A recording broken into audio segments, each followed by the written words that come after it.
A reading from Matthew. He put before them another parable. The kingdom of heaven may be compared to someone who sowed good seed in his field. But while everybody was asleep, an enemy came and sowed weeds among the wheat, and then went away. So when the plants came up and bore grain, then the weeds appeared as well. And the slaves of the slaveholder came and said to him, Master, did you not sow good seed in your field? Where then did these weeds come from? He answered, An enemy has done this. The slaves said to him, Then do you want us to go and gather them? But he replied, No, for in gathering the weeds you would uproot the wheat along with them. Let both of them grow together until the harvest. And at harvest time I will tell the reapers, Collect the weeds first, and bind them in bundles to be burned, but gather the wheat into the barn. Then he left the crowds and went into the house, and his disciples approached him, saying, Explain to us the parable of the weeds of the field. He answered, The one who sows the good seed is the Son of Man. The field is the world, and the good seed are the children of the kingdom. The weeds are the children of the evil one, and the enemy who sowed them is the devil. The harvest is the end of the age, and the reapers are angels. Just as the weeds are collected and burned up with fire, so will it be at the end of the age. The Son of Man will send his angels, and they will collect out of his kingdom all causes of sin and all evildoers. And they will throw them into the furnace of fire, where there will be weeping and gnashing of teeth. Then the righteous will shine like the sun in the kingdom of their Father. Let anyone with ears listen. Hear what the Spirit is saying to God's people. Thanks be to God.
After years of school and education and training, the day was drawing near when I would have a full-time professional job, one that would be there for however long I could keep it. So as I began to look at this and to think about it and to get excited, I thought, there's one thing I really want to have happen right now. I want to buy a house. It just seemed to be the next thing on my existential agenda, something that I needed to move toward as a symbol that somehow I had accomplished something. Maybe it was a sign that I had arrived into adulthood. I'm not sure it was a good one. But nevertheless, I set about looking for what I was going to do.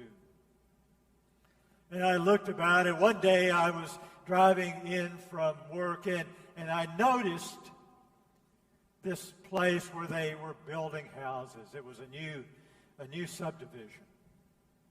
And I thought, maybe I'll stop and just see what this is like. So I did.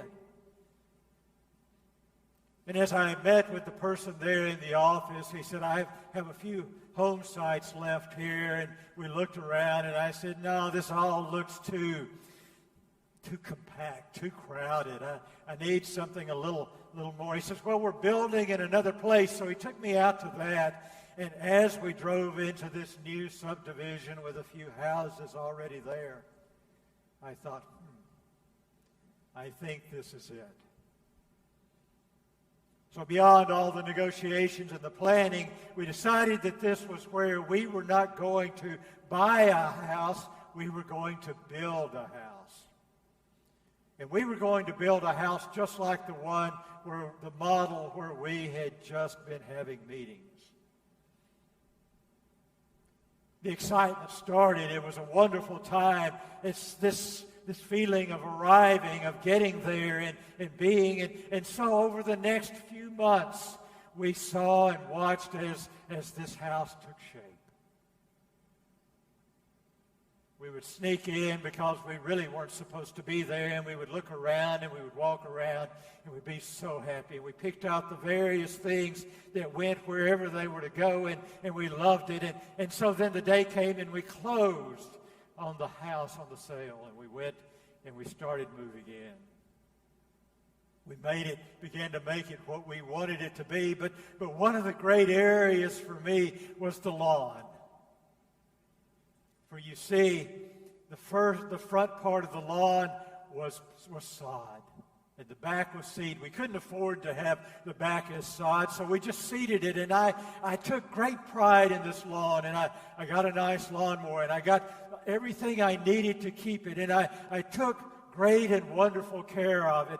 I did not want to let a weed one come into it, not a single one. I worked hard at it. I watered it. I kept it going. And I loved it and took care of that lawn. The back I would add more seed to, and it began to grow. And I was so proud. As it would happen, we decided that we were not going to stay there very long. And we moved after about a year and a half. I was sad to leave this. But you see, what had happened there is that lawn had become my image of perfection. It had become what I needed to say to the world, this is who I am. I can grow this lawn, and I can make it perfect, and I can make it as I want my life to be. You see, what I plan to do with my life is I plan to keep it well weeded. Deal with the sins as they come along. Deal with the folks who I like, and keep those folks in my life and get rid of the others. You and I have a way of doing that, don't we?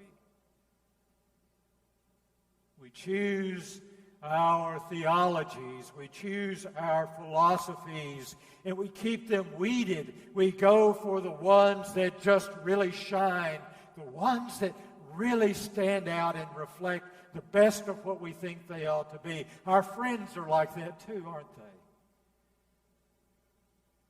We choose the ones who are the best of the crop, who share our theologies and philosophies and ideologies and the ways in which we see the world. It becomes a great and wonderful thing for us. But you know, life kind of has a way. When we moved from there, we moved to another state out into the country, and there was only one house I could see. We were way up on a hill, and as we got there, I thought, I've lived out in the country before. This is not going to be a lawn, it's going to be a yard. I had a different distinction for it. And I know it can't have the perfection that the other one did, but I'm going to make it look fine. I'm going to make it look good. And one day I went out and I saw these things growing up, and I thought, I don't know what that is. These were pre-Google days, so I couldn't Google them and find out what they were. And I began to worry about them and to wonder, how am I going to deal with these weeds in the beauty of my yard?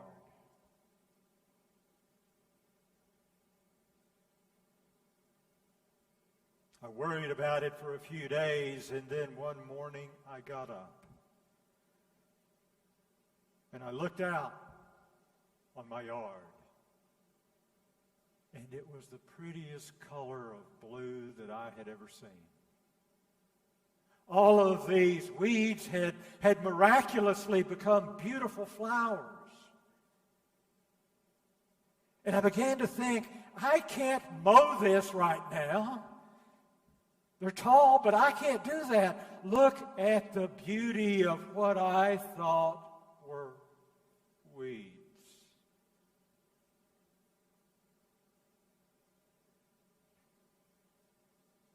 In many ways, this reflects my life. Just as soon as I am perfect in how I see and understand things, some weed begins to grow. Something begins to change, and I look out and I can't quite figure out what's going on, and I try to figure out how to get that out of there. It happens in relationships too. Does it happen with you? Just as sure as you get that cadre of friends, one seems to be a bit weedy. One seems to want to go their own direction, to not be as pure as before. And all of that purity of that time together, all that purity of relationships, of belief and of outlook on life, all of that seems to fade away. I think sometimes it's really part of our human nature that we look for that kind of purity. But I also find that as soon as we latch onto it, we try to keep it. And in some ways, when we do that, it's not about the purity of what's happening. It's about maintaining control of our situation in our life in such a way that we can make it look like we've got our stuff together. And that this is how we're going to live our lives. If we can be the perfect couple, the perfect parents, the perfect Christian, the perfect whatever it is, if we can be pure of heart, oh, we have arrived. But one of the things I think we miss when we do that is this: that in the imperfection of life, we encounter the grace of God. It's not in the perfection. It's not in those kinds of things, because when we try to maintain that sort of purity, what you and I do is we set aside God's presence in our lives and the transformation that can happen. Some really, really sinful things happen when you and I try to do that, you know. We become people who say, either you're in my life or you're not. Either you believe the way I do or you don't, and you're not a part of my life. I can't be with you because you're a Democrat or you're a Republican or you're a whoever. I can't be with you. We try to be pure in those things. If that's what you believe, then you need to leave this church. Or if that's how you are, if you're going to be a weed in our garden, you need to leave this country. Just as sure as you and I lock down in those kinds of silos, you and I lock God out. And the true weeds begin to grow. And they begin to take over our lives.